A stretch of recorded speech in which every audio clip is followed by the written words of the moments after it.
A few years ago, Alguns anos atrás, quando servia como 70 diária no Brasil, minha família e eu fomos passar as férias no sul do país, na bonita cidade de Florianópolis. No domingo, como de costume, fomos à igreja mais próxima de onde estávamos. Minha esposa e eu, e nossa filha mais velha, assistimos a uma aula da escola dominical, onde o tema abordado era o nosso testemunho pessoal do Evangelho.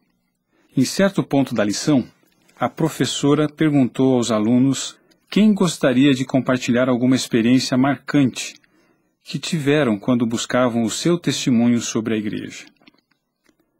Enquanto alguns irmãos e irmãs contavam suas histórias, repassei mentalmente minhas próprias experiências como converso, tentando encontrar algo que pudesse dividir com a classe.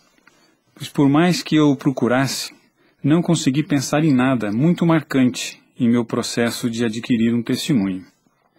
Enquanto pensava e ouvia as experiências das outras pessoas, dei-me conta de que a professora esperava por minha participação. Ela estava ouvindo os outros membros e fez-me perceber que aguardava pela minha grandiosa experiência a ser compartilhada. Afinal de contas, eu era um 70 diária e devia ter algo impressionante para contar. Sentindo que o tempo passava e que ela esperava que eu dissesse algo, esforcei-me para encontrar alguma coisa que se enquadrasse na categoria de acontecimento marcante, mas não consegui pensar em nada, para desapontamento da professora. Por mais que eu quisesse ajudá-la, não consegui atender às suas expectativas. Felizmente, era domingo de jejum, e na reunião sacramental aproveitei a oportunidade para expressar meu testemunho à congregação, e em especial para aquela irmã e os seus alunos da escola dominical. Não foi uma experiência extraordinária que eu tinha para compartilhar, mas sim um testemunho sincero que eu tenho a respeito das verdades do Evangelho restaurado. Às vezes, pensamos que para ter um testemunho da igreja, precisamos de uma experiência grandiosa e emocionante, ou de um acontecimento único, que elimine qualquer dúvida de que recebemos uma resposta ou confirmação. Mas nem sempre é assim. O presidente Boyd K. Packer nos ensinou, abre aspas, a voz do Espírito é descrita nas Escrituras como não sendo nem áspera, nem forte.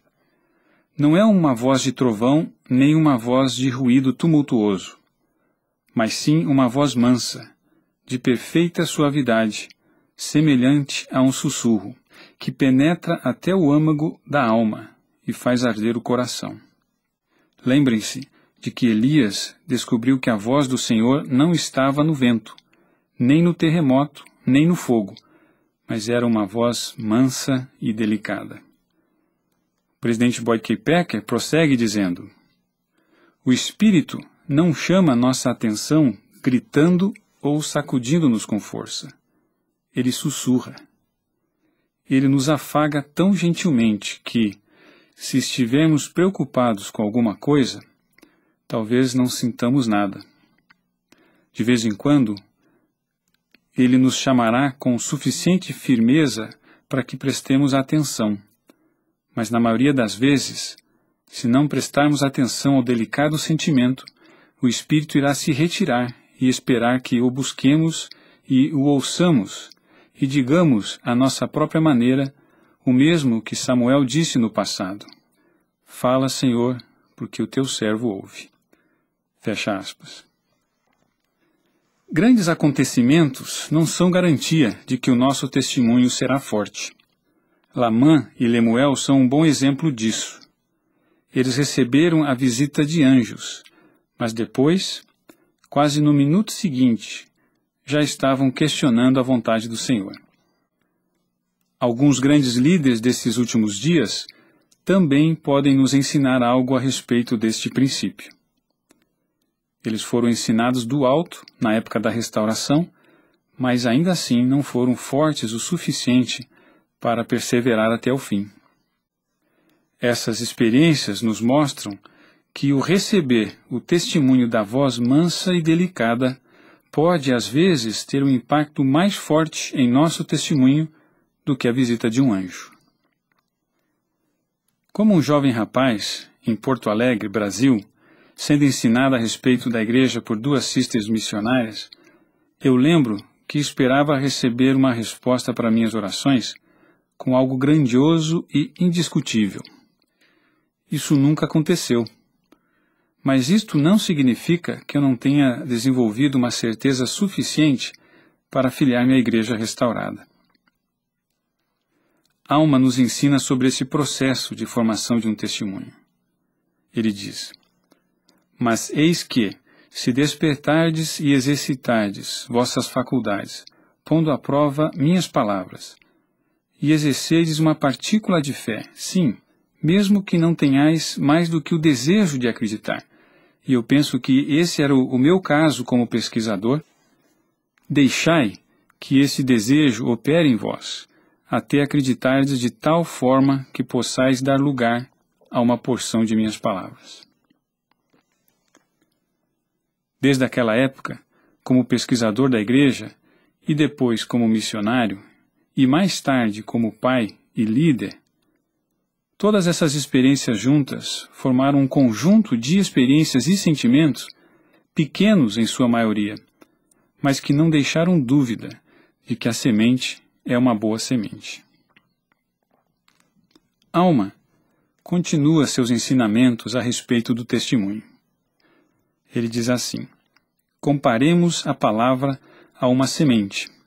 Ora, se derdes lugar em vosso coração para que uma semente seja plantada, eis que, se for uma semente verdadeira, ou seja, uma boa semente, se não a lançardes fora por vossa incredulidade, resistindo ao Espírito do Senhor, eis que ela começará a inchar em vosso peito, e quando tiverdes essa sensação de crescimento, começareis a dizer a vós mesmos: deve ser uma boa semente, ou melhor, a palavra é boa, porque começa a dilatar minha alma.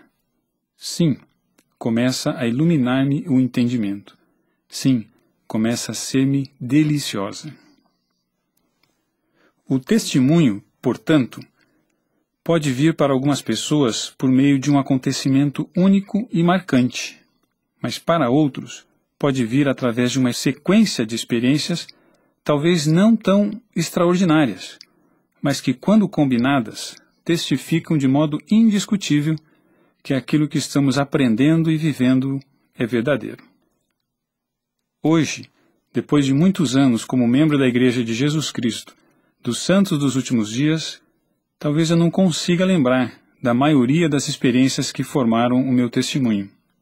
Ainda assim, todas essas experiências deixaram sua marca e contribuíram para o meu testemunho da Igreja Restaurada. Tenho hoje certeza absoluta das verdades do Evangelho de Jesus Cristo. Gostaria de encerrar prestando esse testemunho, não apenas para a irmã que deu aquela aula na escola dominical, mas também para todos vocês, que eu sei que o nosso Pai Celestial vive. Sei que Ele nos ama. Somos seus filhos. Ele ouve nossas orações.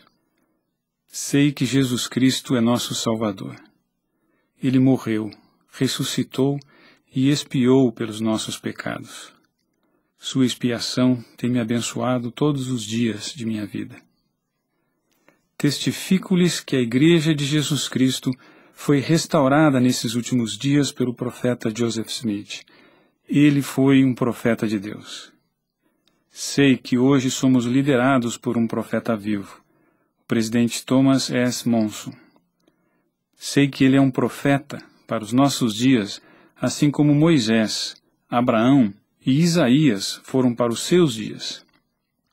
O livro de Mórmon é a palavra de Deus, assim como a Bíblia, e é outra testemunha do Salvador. Sei que o poder do sacerdócio foi restaurado e tem abençoado muitos santos no mundo inteiro. E presto meu testemunho dessas coisas no sagrado nome de Jesus Cristo. Amém.